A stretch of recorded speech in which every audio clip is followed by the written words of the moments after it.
Olá, bem-vindos ao Diversiarte, nosso podcast mensal que aborda como a diversidade é retratada no cinema, em séries, livros e arte em geral. Eu sou Pedro Schenck. E eu sou o Eduardo Estelita. Então, já que a gente está no aquecimento do Oscar e a gente também já está chegando em março, que é o mês da mulher, hoje a gente decidiu falar sobre o novo filme, que está nos cinemas, Pobres Criaturas. O filme é uma história cinematográfica que mistura romance e ficção científica, e ele foi dirigido por Yorgos Lanthimos. O filme é produzido também e estrelado por Emma Stone, atriz que interpreta a Bella Baxter, a personagem principal. A trama é baseada no livro anônimo de Aladas Gray, inspirado no clássico Frankenstein. A história de Pobres Criaturas se passa na era vitoriana e gira em torno de Bella Baxter. É uma mulher cujo cérebro é substituído pelo de seu filho não nascido, num experimento conduzido pelo Dr. Godwin Baxter, um cientista brilhante e não convencional, interpretado por Willem Dafoe. Após sua ressurreição, Bella foge com um advogado e viaja pelo mundo, buscando igualdade e liberdade para todos. Pobres Criaturas conecta o público com essa narrativa fascinante e combina romance, ficção científica e reflexões sobre a humanidade, oferecendo uma experiência cinematográfica rica e envolvente. Olha, eu achei um filmaço, né? É, a minha expectativa indo para o cinema era baixa. Aliás, esse ano, né, os dois filmes que eu gostei muito, né, a Barbie e o Pobre dos Criaturas, eram dois filmes que eu fui para o cinema com uma expectativa assim, bem baixa, né? E né, não prometeu. Como dizem, né, na expressão, né, prometeu nada, entregou tudo, né? Entregou tudo. Eu achei o filme muito, muito legal, muito bacana. Quando eu estava comprando o ingresso, eu vi a classificação, 18 anos, né? A gente vai conversar sobre isso, né? E aí também foi uma surpresa, assim, porque realmente o filme é 18 anos mesmo, né? Mas com uma reflexão interessante sobre a liberdade feminina e o lugar do sexo dessa liberdade feminina. O filme não é só sobre isso, mas eu acho que ele trouxe essa provocação e essa reflexão na forma como ele fez isso avançar na história, né? A gente vai conversando aí um pouco sobre isso, mas, assim, meu parecer é que foi um filmaço, ajudou a entender muito porque o filme está concorrendo a 11 Oscars. Eu tenho muita dificuldade em dizer, tipo, não merece esse ou aquele. Eu me lembro que quando também saiu a lista de indicados do Oscar, todo mundo falou, Margot Robbie foi roubada, né? Mas, sei lá, eu vejo essa lista e eu vi alguns desses filmes dessa, dessa, dessa leva aí do Oscar e realmente tem umas atuações femininas de melhor atriz realmente assim surpreendentes, né? Então eu achei que foi um filme que mereceu todas as indicações. Eu não sei, acho que a gente podia começar a falar sobre essa coisa do Oscar, né, Pedro? Porque sei lá, de uns tempos para cá, eu me sinto tão desanimada com essa coisa do Oscar, porque essa é a lista, um bando de filme que você nunca ouviu falar e nem chegou no Brasil, né? Sim. E eu sei que, tipo, o objetivo é levar as pessoas para o cinema, mas ninguém, ainda mais hoje em dia, nem tem tempo, nem dinheiro para ficar indo ao cinema para ver todos os filmes do Oscar antes do Oscar. Ele é anunciado 2 meses e meio, né? 3 meses antes, e É. aí é uma lista com um bando de filme que você não conhece. Aí depois que você assiste, você fala, não, realmente, né? Anatomia de uma Queda é um filmaço, tem vários filmes aí nessa leva do Oscar que realmente estão merecendo. A Barbie, né? O Oppenheimer, eu tenho as minhas ressalvas, né? É, Mas Oppenheimer tá aí. tá aí, né? É um filme, né? É um É filme, um filme, é exatamente. um dos filmes feitos em 2023, né? Como o pessoal diz. Mas esse filme realmente, né, me pegou de surpresa, assim. Eu achei ele bem interessante. Eu fui ver, eu tinha visto outros filmes do Yorgos Lanthimos, tinha visto tinha começado a ver, não terminei de ver o Dentes Caninos, eu tinha visto o Lagosta, que eu achei o filme, é legal, mas nada de especial. É, tinha visto um outro também dele, que eu não me lembro qual é. O Sacrifício do Cervo Sagrado, que também é muito interessante, mas também nada assim revolucionário. Então eu tinha uma expectativa baixa e eu realmente achei que o filme, né, entregou pra caramba e trouxe uma reflexão muito bacana e uma homenagem ao cinema, né? Tem várias cenas que fazem referência a outros filmes, né, a outros momentos do cinema. Eu só aproveitando uma coisa que você falou, que eu achei muito interessante no filme, é essa questão da era vitoriana. É e não é, né? Uhum. É um filme que, tipo, remete ao passado, mas remete ao futuro, que tem elementos, assim, a vestimenta dela, né? As roupas que ela usa são umas roupas meio futuristas, meio estranhas. Tem uma coisa meio de arte nouveau, de Gaudí, nas arquiteturas dos lugares, mas ao mesmo tempo tem coisa vitoriana, ou seja, você mistura assim vários momentos e você tem dificuldade de situar o filme, né, no passado ou no futuro. E eu achei isso muito criativo do diretor para poder falar sobre um fenômeno que é atemporal, é quase atemporal, né? Que é a questão, né, da opressão da mulher na sociedade, da estrutura do patriarcado, que aquele filme poderia realmente estar descrevendo uma situação totalmente no futuro distante, numa outra galáxia, ou, ou na pré-história, ou na era vitoriana. Mas ele sim é uma referência à era vitoriana, mas ele traz esse elemento assim meio atemporal que eu achei muito legal, uma forma muito legal de mostrar um desafio persistente, né? E se a gente está se aproximando aí, está gravando, né, algumas semanas antes do Dia Internacional da Mulher, acho que ele traz essa reflexão de uma forma muito potente.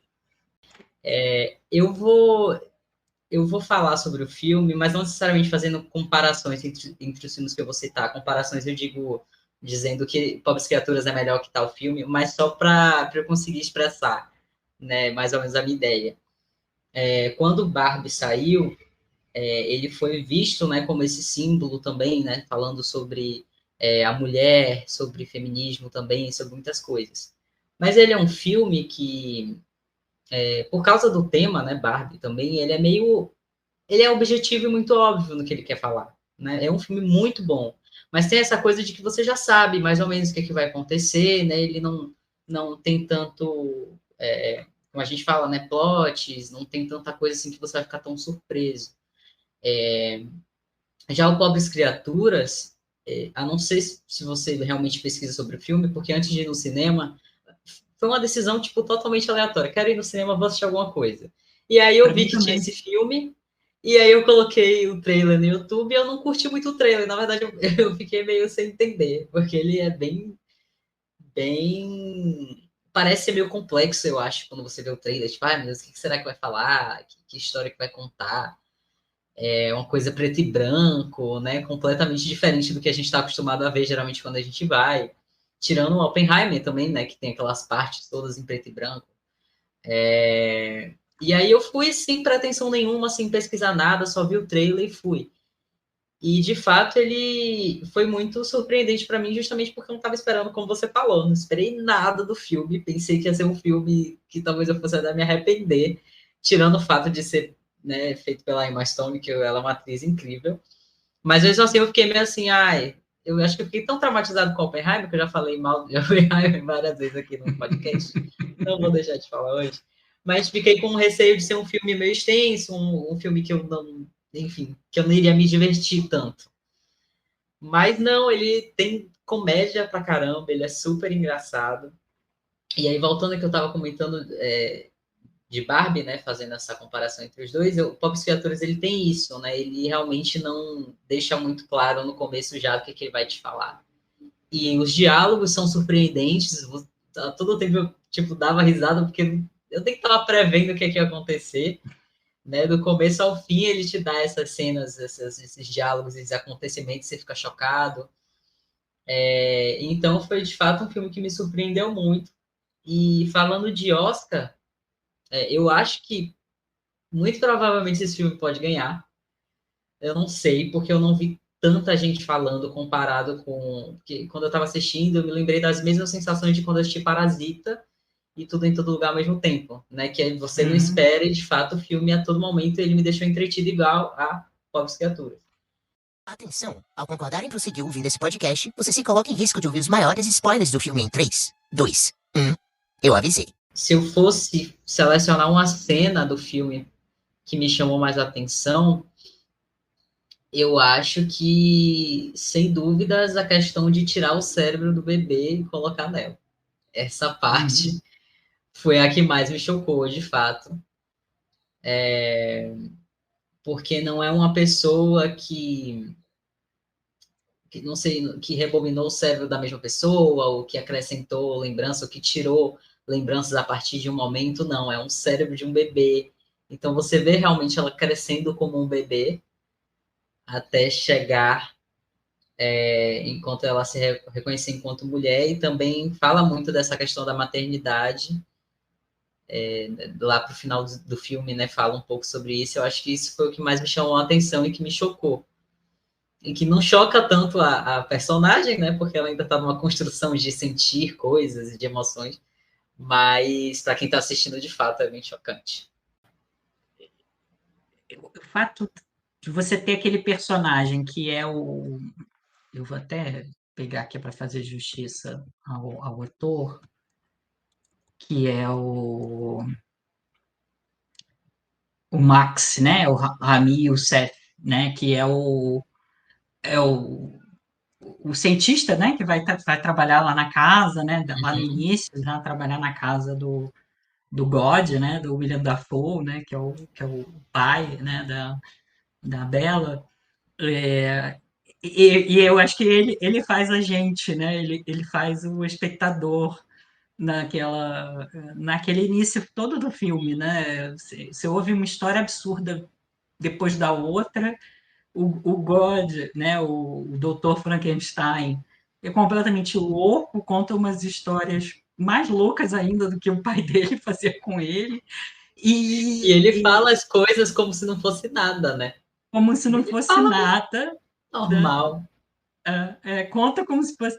Então, aquilo eu achei muito interessante já logo no início, porque tem um personagem que é a gente, né, como espectador assistindo, caindo de paraquedas naquele filme, que é em preto e branco, que começa em preto e branco, né, e que depois ganha as cores, e que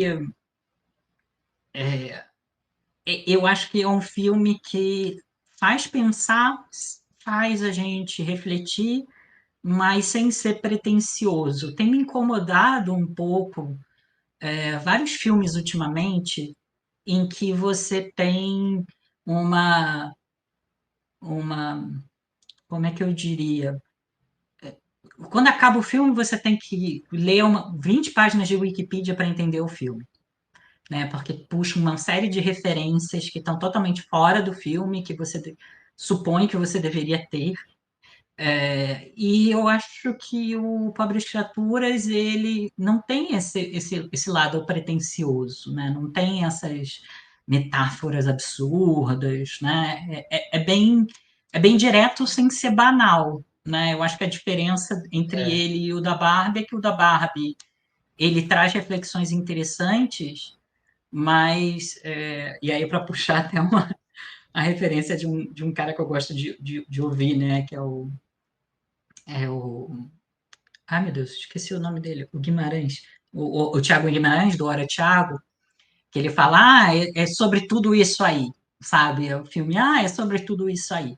Né? O Coringa, o filme do Coringa, é sobre tudo isso aí, olha só.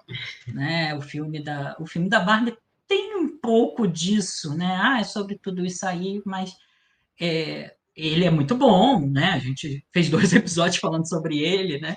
No Sim. podcast, então óbvio que ele tem muitas reflexões interessantes, mas o Pobres Criaturas, eu acho que ele consegue ir bem mais fundo, sem ir para esse lado assim, olha como eu sou intelectual, né?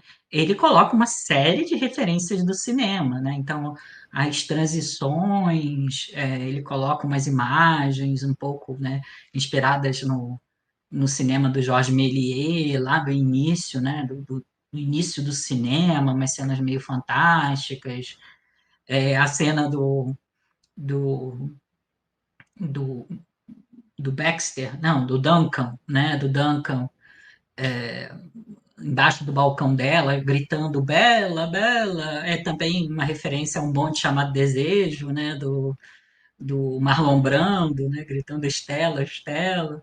Então tem umas referências assim ao cinema, mas não é isso que vai fazer você entender ou não entender o filme. Se você não tem essas referências, tudo bem, tranquilo, você segue e continua se divertindo com o filme. Né? É isso que eu achei muito interessante no filme. Ele consegue trazer uma complexidade muito legal. E eu acho que é um filme, do ponto de vista assim, técnico, ele é muito redondinho, né? Sim. Uma coisa que eu fiquei impressionada é como ele apresenta naqueles cenários assim meio Gaudí, né? Com a arquitetura mais Art Nouveau, ele consegue espremer o suco de cada uma daquelas cidades europeias, né? Então, aquela cena ali de Lisboa, né? Aí tem os bondes voando, né? E aí você vê, nossa, me convenceu que aquilo ali é Lisboa, né? Aí depois vai para Londres, me convenceu que aquilo é Londres, me convenceu que aquilo é Paris. Então ele conseguiu ali no cenário, né, espremer o suco e te transportar para esse lugar fantástico com meia dúzia de elementos de cenário. Né? E isso eu achei muito, assim, do ponto de vista técnico, você fica assim, nossa, o cara é realmente muito bom.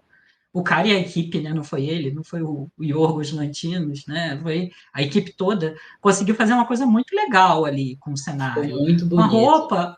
Hã?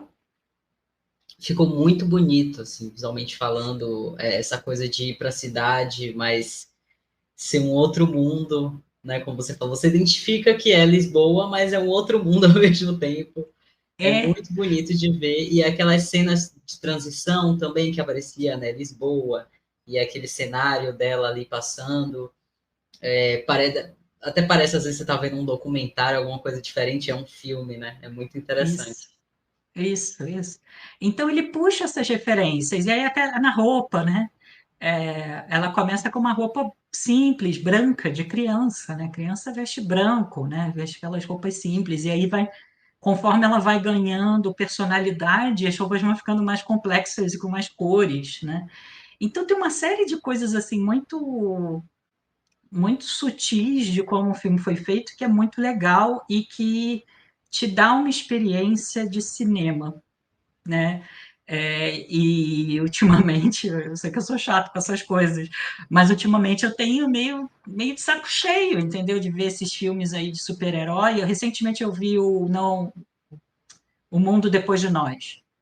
E o Mundo Depois de Nós é exemplo desses filmes contemporâneos, assim. Né? Tem umas cenas, assim, super... Várias coisas acontecendo na tela, e aí você vê claramente, gente, é chroma key.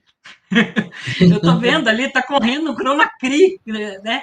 E aí o cara constrói um set vagabundo do tamanho do meu quarto e te transporta para aquele lugar, né? Com algo que realmente parece realista, não é um filme que você tá vendo, ai meu Deus, chroma key. Eu nem sei se tem chroma key, se não tem no filme, mas você sabe que não é, sabe? São atores interagindo com atores, né? Não é aquele fundo verde de filme de super-herói que tá todo mundo meio desgastado.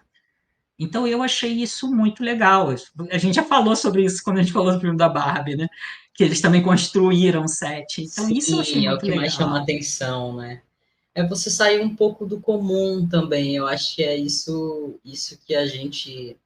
É como você falou, né? Para a gente sair de casa para ir no cinema, tem que ser um filme que é aquele filme específico que você vai ver no cinema e você vai ter a experiência do cinema. Senão a gente assiste em casa, espera sair no streaming e assiste. E eu sei que eu Uhum. assistindo no cinema, Pobres Criaturas assistindo em casa, vai ser completamente diferente. Então esse é um filme É, que não, realmente você assistindo no cinema e com todo mundo reagindo junto com você, que também tem essa parte que é legal. Eu, inclusive, essa parte das transições que eu achei interessante, eu assisti esses dias o Menu, não sei se você já assistiu. Esse filme é um pouquinho não. mais velho, é muito legal. E o Menu também tem isso, passa os pratos, eles passam como é nos programas de culinária, passa o prato e a descrição embaixo do filme. Então ele vai te transportando dentro do filme, né? Ele vai passando coisas diferentes. É uma coisa simples, que parece ser simples o que eu estou falando, mas pelo menos para mim, quando passa, me dá uma outra sensação, tipo, é diferente, olha que legal, que bonito, que trabalho, não sei, que detalhe interessante quando Verdade. você encaixa, conecta com a gente. E E aí, uma coisa que eu comecei a perceber nesse filme, tem um filme que eu gosto muito, o Mummy, né, que é um filme do Xavier Dolan, né, do canadense, é, que é um filme que eu gosto muito. E o Mummy foi o primeiro filme assim que eu vi que faz assim uma coisa, utiliza a razão das proporções da câmera para mostrar uma expansão, né, da visão da pessoa. E esse Pobres Criaturas, ele faz direto, ele coloca a gente com a grande angular, de vez em quando ele coloca a gente naquela visão, como se a gente estivesse olhando por um buraco de fechadura, e não faz para falar, olha como eu sou diferentão. Talvez faça um é, pouco para falar, olha também. como eu sou diferentão. Mas tem um sentido na história, né? Essas mudanças das razões e das proporções têm um sentido na história. E aí eu vi que é uma tendência nova no cinema, né? O Saltburn também tem isso. É, Sim. recentemente, né? O Saltburn, a diretora do Saltburn, ela falou que ela escolheu uma proporção de tela mais quadrada para poder enquadrar melhor o castelo. E é um tipo de coisa que, tipo assim, antigamente não, sei lá, até pouco tempo atrás ninguém parava para pensar nisso, né? É. E esse filme, eu acho que ele tenta fazer uma coisa bem experimental mesmo, né? De ficar mudando essas proporções, mas elas têm um sentido de estarem ali. Né? Ele não está fazendo aquilo só para, vamos mudar a proporção. Tem um sentido. Tem um E eu achei isso muito, muito legal. Agora, você falou da cena, né? Eu acho que a gente pode falar da grande polêmica que deu o filme, né? O grande debate. pode. É que a Vou Bella, colocar um ela alerta spoiler aqui. alerta spoiler ligeiro, ligeiro, porque a Bella gosta de pular furiosamente, como ela diz lá no filme, né? E, e ela descobre, né, o prazer sexual. Então é um filme que tem muita cena de sexo, né? É por isso que é um filme Muita. de muita cena de sexo, muita cena de nudez. Mais uma nudez feminina, né? Mas tem muita cena de sexo, muita cena de nudez, e eu acho que isso gerou um debate aí sobre uma questão geracional, que é a gente ouvir, né? Já se comentou, já fizeram reportagens sobre isso, que a geração Z hoje em dia está menos liga menos para sexo, eu acho que está um pouco, talvez até hiperestimulada com sexo, né, em tantos filmes e séries e até, né, já houveram alguns movimentos de falar, olha, será que a gente não pode ter um botão para avançar em cenas de sexo nas plataformas de streaming? Porque não me interessa ficar vendo uma cena de sexo, né, de 10 minutos, de 15 minutos no meio do filme.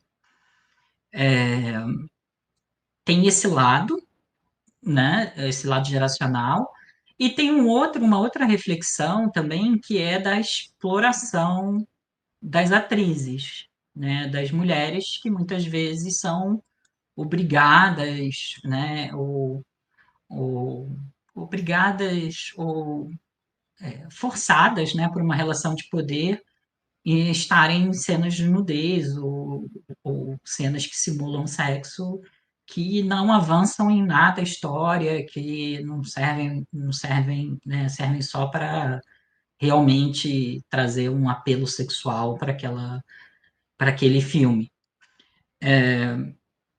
E aí já houveram casos, né? Então, o Último Tango em Paris, a atriz do Último Tango em Paris, ela já denunciou o Bernardo Bertolucci por meio que ter combinado ali com o Marlon Brando, né, numa cena sexual que ela não soube antes, né?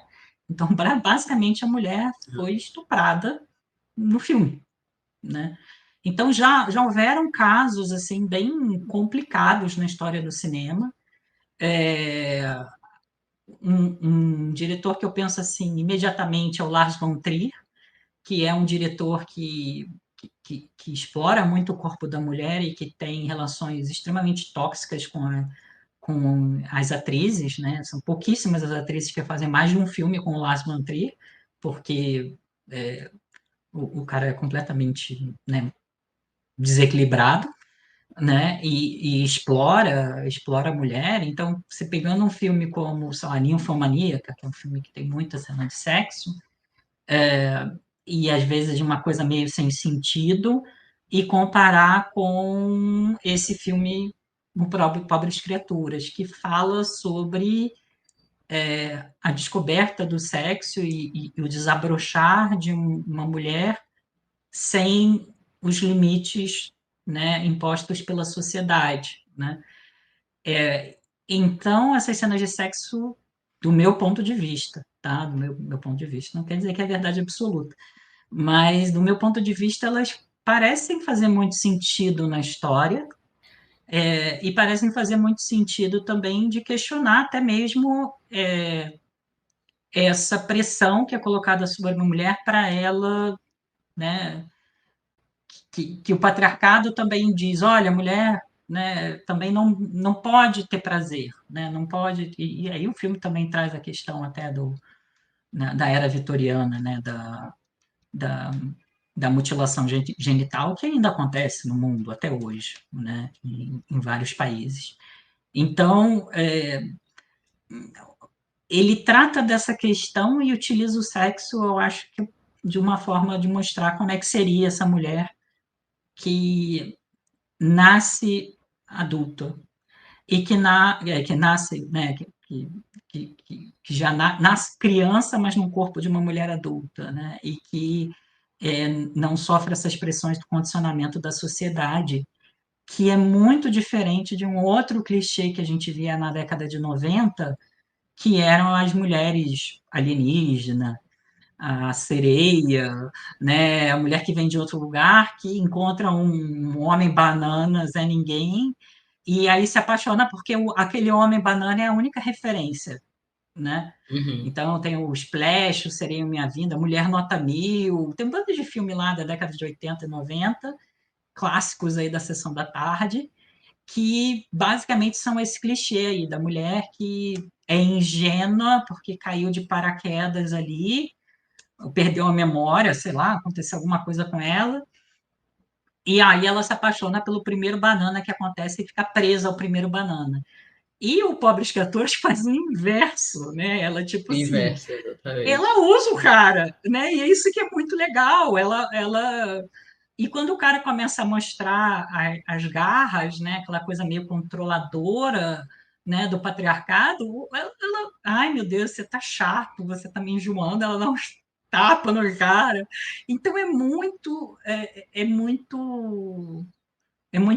diferente dessa abordagem. E aí eu acho que a cereja em cima do bolo é depois que eu descobri que a Emma Stone ela é produtora executiva do filme.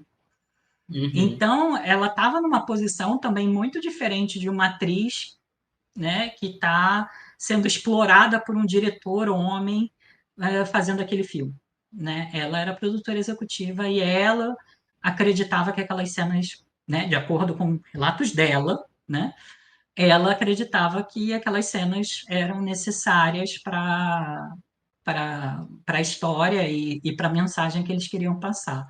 O que você achou de tudo isso, dessa polêmica? E você, como geração Z, você é a favor do botão para avançar em cenas de sexo, Pedro?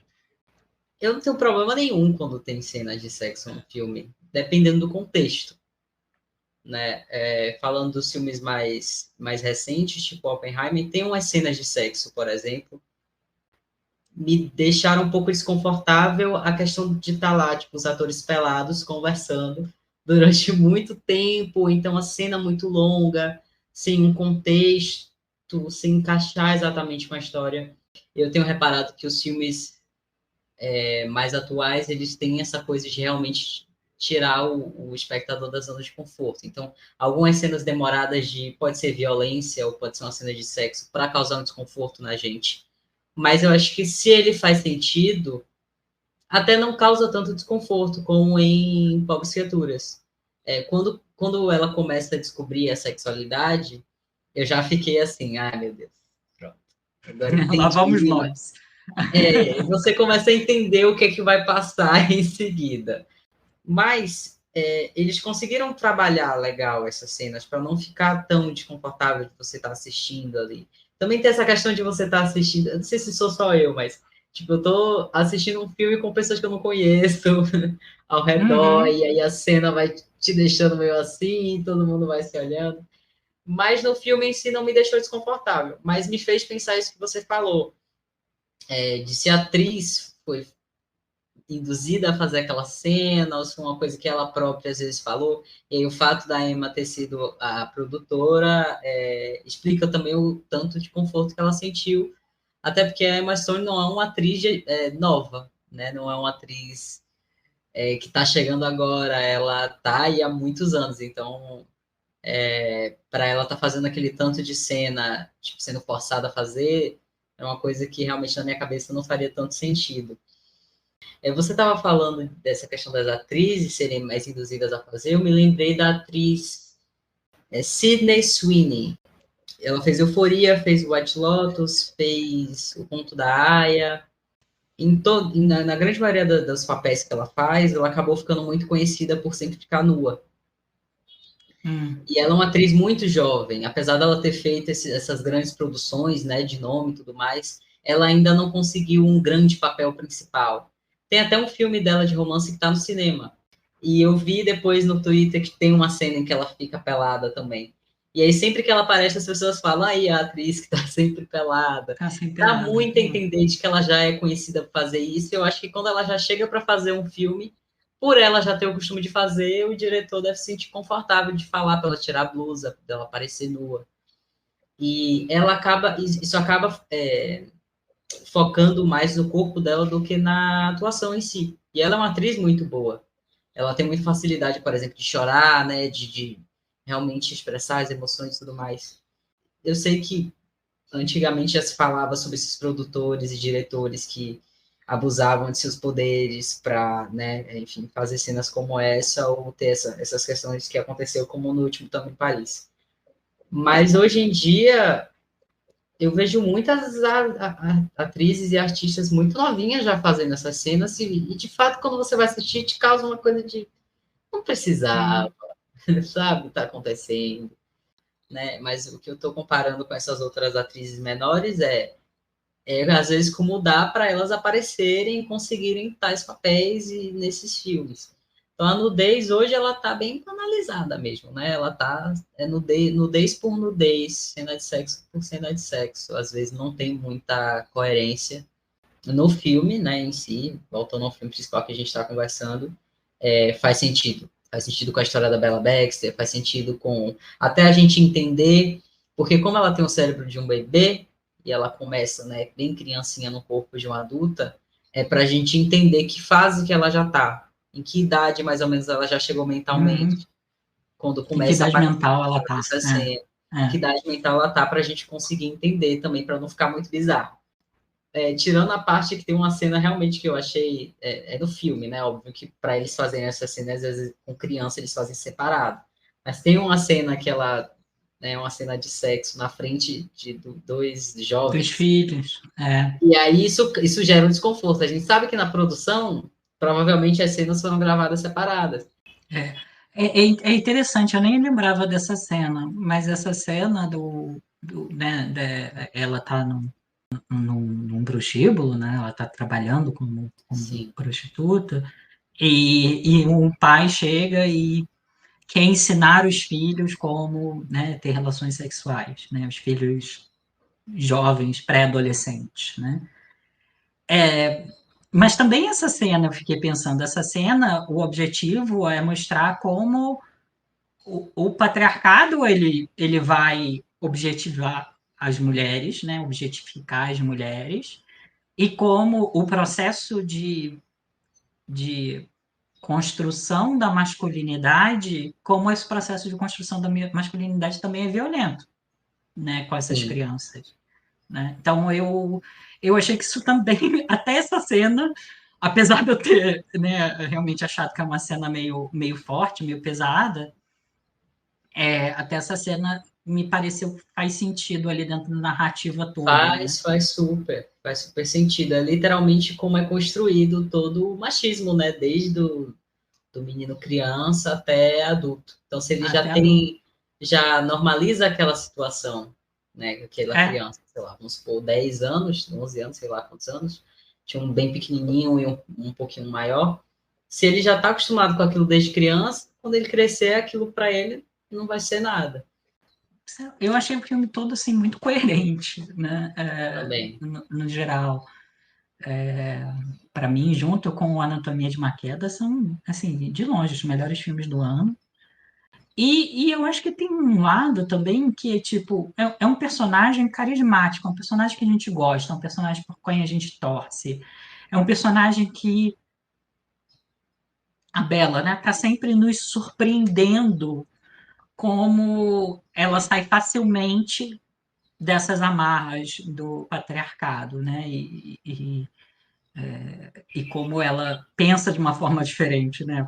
A cena em que ela se candidata para trabalhar no prostíbulo é engraçadíssima, né? Porque ela fala, nossa, mas Com aí toda a eu naturalidade do para eu me mundo. divertir, para transar aqui, então eu vou ganhar dinheiro, sabe?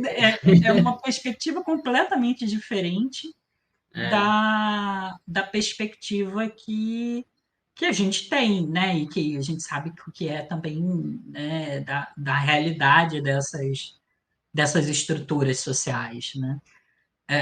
Mas é um personagem que é extremamente carismático, é um personagem que a gente torce, é um personagem que a gente vê crescer e também vê a ingenuidade e às vezes dá vontade de falar, putz, eu queria ter essa ingenuidade, né? Uma cena que você perguntou, uma cena que me marcou é a cena que ela pega no barco, ela pega todo o dinheiro do Duncan, né? E aí ela leva para os marinheiros e fala: olha, dá esse dinheiro aí para as crianças, porque as crianças aqui estão miseráveis. Aí os marinheiros dizem: ah, não, sim, tá, a gente vai dar para as crianças, não se preocupa, não, né? Então, é, tem uma coisa assim de aspiracional, né? De como o mundo poderia ser melhor se a gente se a gente tivesse mais pessoas que. Se a gente tivesse uma estrutura que não fosse um patriarcado, né? Apesar do filme se instalado lá no patriarcado, você tem uma pessoa que consegue romper com aquilo, né? E é fantasioso, né? Porque a gente sabe que não é tão simples assim romper, mas que consegue romper e como seria um mundo muito melhor se o patriarcado não fosse tão forte, né? E aí todas essas coisas que vêm em volta, né? Uma coisa que eu sempre gosto quando eu falo, né, de outras temáticas de diversidade e inclusão, é tipo, tudo volta às relações de gênero, né? As hierarquias que a gente cria de raça, de sexualidade, né, de deficiência, todas as hierarquias que a gente cria são em torno de um modelo de masculinidade opressor, né? Então eu achei muito, sei lá, eu achei muito bacana como o filme trabalhou isso e como ele, não sei, a sensação é que é um filme que você sai feliz do cinema, né? Não É. levaria minha avó para assistir comigo, né? E Aliás, nem não leve crianças. seus avós ou seus avós para assistir com você. Mas eu acho que é um filme que você sai assim feliz, assim, você sai pensando que, né, talvez tenha possibilidade de mundos melhores. Como que é o nome mesmo do personagem do Mark? O Mark Ruffalo? Duncan. O Duncan. Ele É um é personagem totalmente ridículo. ali. Ele é ridículo, mas ele tem um ponto de comédia muito legal. E ele também é. E até antes que comece um drama, né? Porque no final do filme tem cenas fortes e coisas que vão acontecer ali. Até a parte que ele aparece, ele dá aquele alívio cômico bacana. Ao mesmo tempo que ele é uma peça principal, né? Porque fala sobre essa questão de antes ele vai falando para ela, né? Ó, não se apaixona não, porque eu não fico muito Uhum. tempo com uma mulher só, eu sou não sei o que lá. E aí quando ela fala, tipo, tá bom, tanto faz, porque ela não chegou ainda nessa construção, né? Dessa questão de se vincular emocionalmente com a pessoa, ela tá ali por puro prazer, por atração física. E ele é um homem detestável, né? Ele é ridículo e ele continua atrás dela por muito tempo, né? Até ela já evolui bastante, porque esse período que ela fica no prostíbulo é realmente um período em que ela amadurece bastante, ela lê, né? Que essa questão também, ela passa a ler, ela passa a entender o mundo como realmente é, ela vê esse lado negativo do mundo, porque ela estava presa por muito tempo. Então foi super importante ela viver até amores, né? Que inclusive tem essa parte em que ela vive um certo relacionamento com a mulher. Uhum. Então ela descobre outras coisas. E ali que, inclusive, com outra mulher, que é uma conexão muito interessante, porque a partir de uma relação com outra mulher, que ela identifica que o corte que ela tem foi um corte de um parto.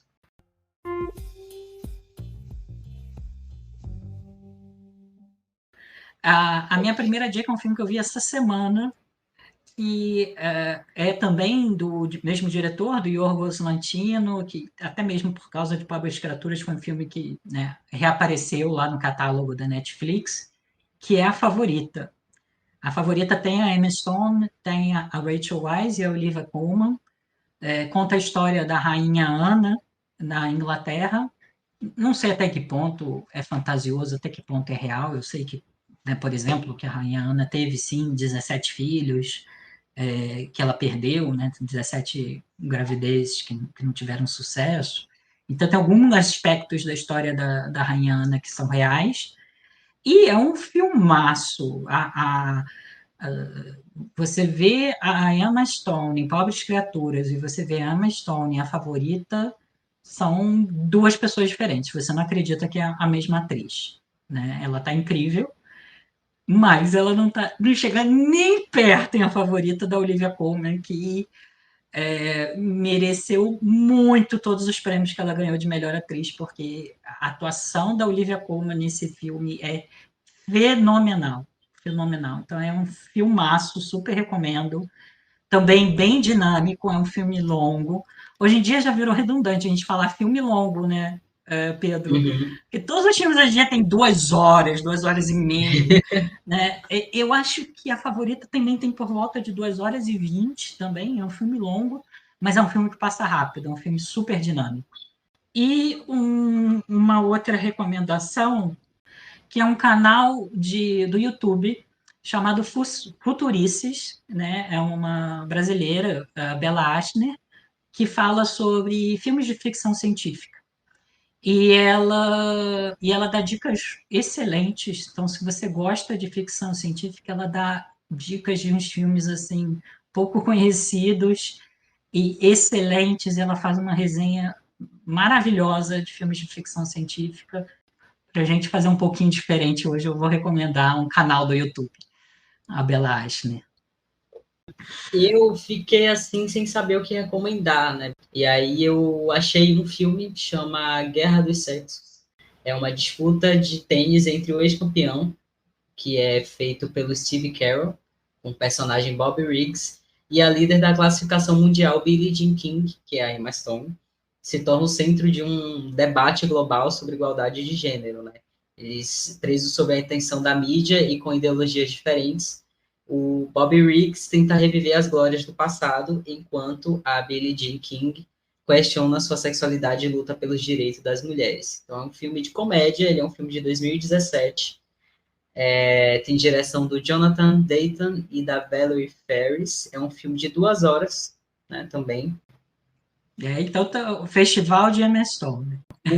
A Guerra dos Sexos tem na Star Plus, para quem quiser assistir.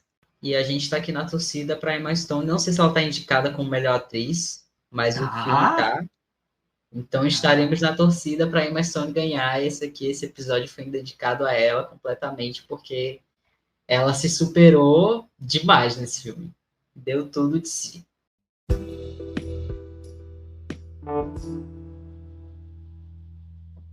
Bom, nosso papo de hoje chegou ao fim. Hoje a gente conversou sobre liberdade feminina, né? Comentamos sobre o filme Pobres Criaturas. E esse episódio que você está ouvindo vai estar disponível nas plataformas Spotify, Apple Podcast, Amazon Music e Google Podcast. E também não se esqueça de seguir e acompanhar a gente no Instagram, @Diversiartepodcast. Foi um prazer estar com vocês hoje. Obrigado por nos escutar e até o próximo episódio para mais uma conversa sobre diversidade e arte.